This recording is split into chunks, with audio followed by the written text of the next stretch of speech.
Thunderbolts. Spoilers. Finally. Let's talk about it.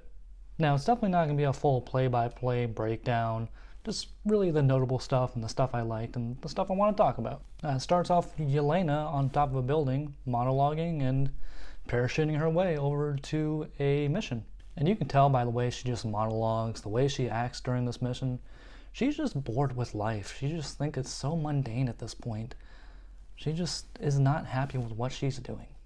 And herself and the other characters in this film are all fighting a mental health battle that they just can't win. And I didn't even notice till later in the movie when they're actually in the void that mission that she's on in that building is the same building that they're in the void. That's really cool. That's a good callback. We catch up with her and her dad, and they don't have the best relationship. It's been revealed that they haven't talked for about a year, and their relationship is just awkwardness.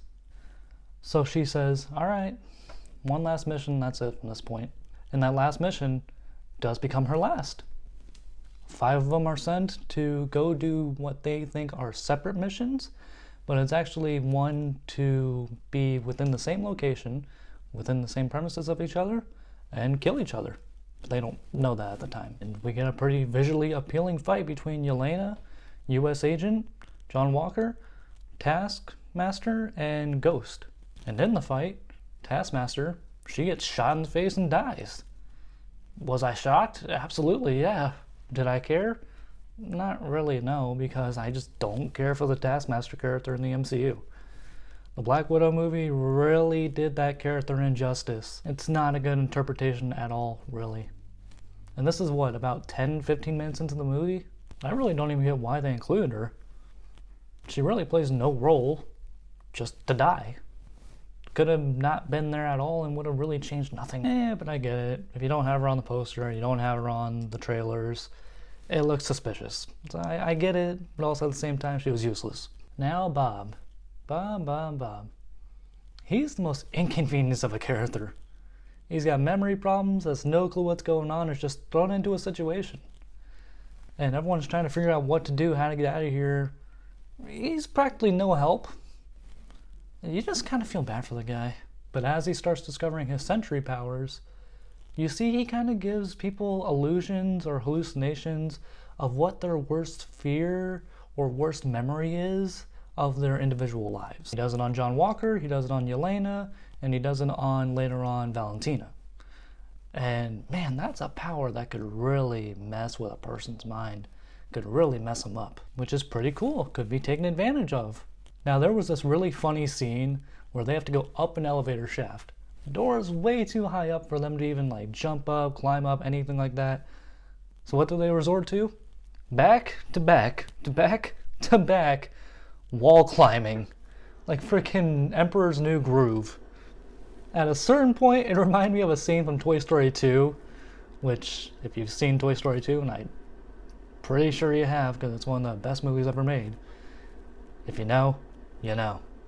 And eventually they do escape this facility in a really creative and funny action scene, because they're fighting off swarms of an army, and yet they're all having a conversation at the same time and just cracking jokes with each other.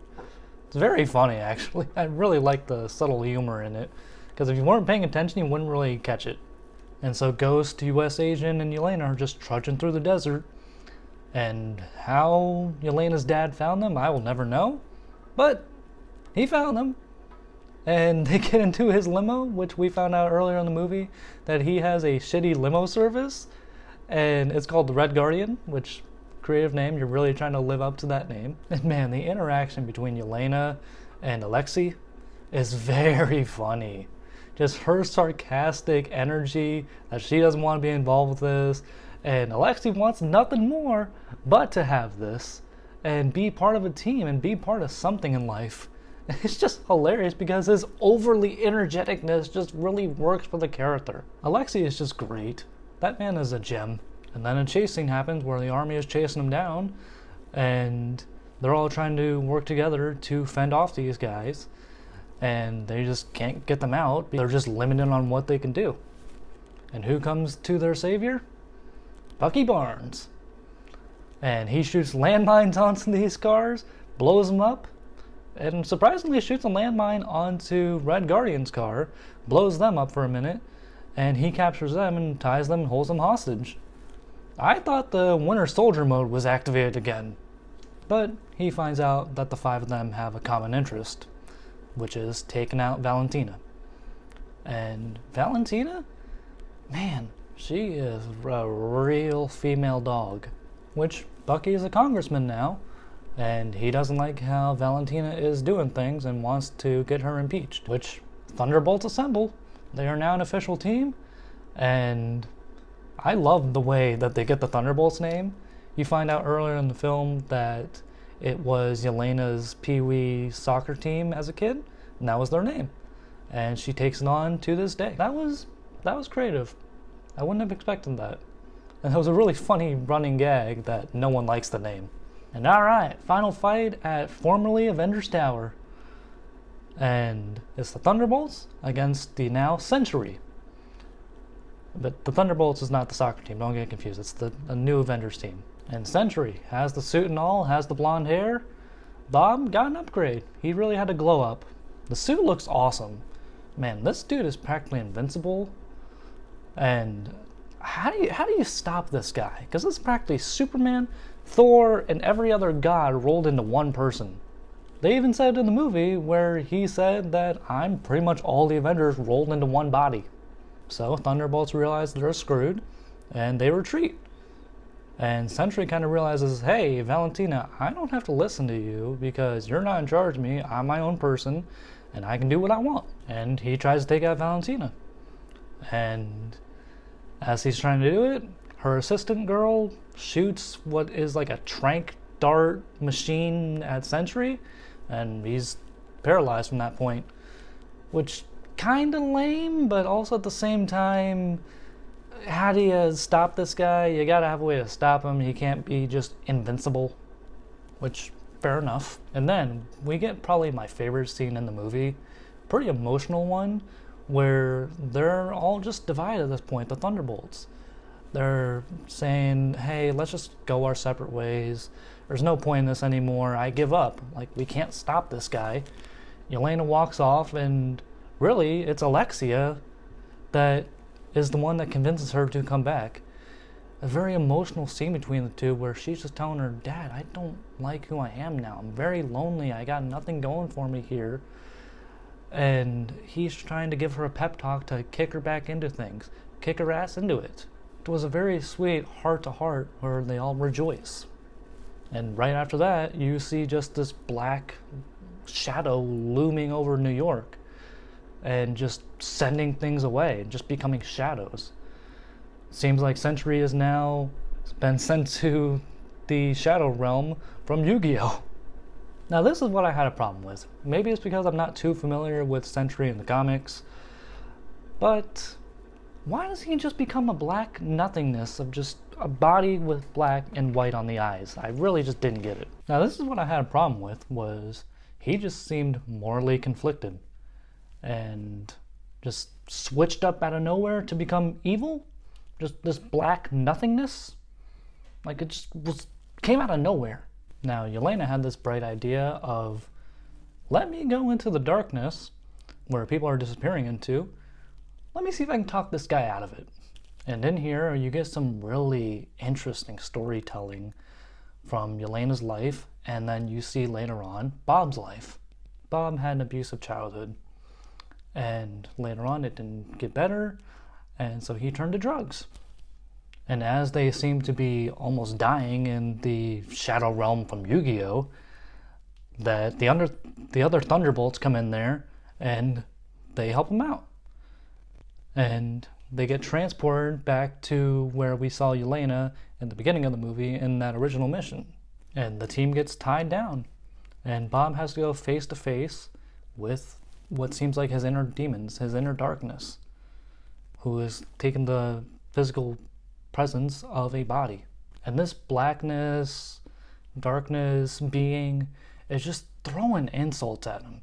Just telling him that he's just useless in life, he has nothing to live for. He starts pounding away at this thing. And you would think, throwing all the fisticuffs and this thing ain't fighting back, you'd think he's winning that fight. you're not winning the physical fight here, buddy. Nah. In the long run, it's the power of friendship and love that wins. Very corny, but also very beautiful. They all just give him a giant group hug. Show him he's not alone, and that there's more to the world than just darkness. That there's empathy, there's beautiful sadness. Showing him that he has friends. He doesn't have to take on everything alone. He doesn't have to keep everything bottled up inside. Is it a bit corny? Yeah, but it's also beautiful. Was I expecting to see that out of a Marvel movie? A beautiful interpretation on mental health? No, but was I damn glad I did? Absolutely, yeah. So they all get out in the Shadow Realm, and everything is A-okay in New York. Well, as okay as a damaged city can be, but you know. Man, it's gotta be a hard life, and it's gotta suck to live in New York in the MCU. Insurance has gotta be high there. So here was my thing I had a problem with. Bob just doesn't seem to know what happened. Like, is there 3 personalities living within this guy? Is he like Moon Knight? I just didn't really get that.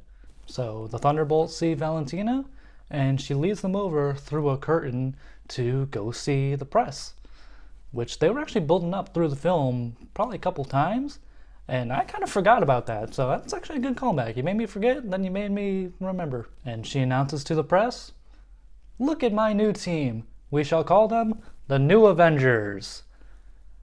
Sure, take credit for their teamwork.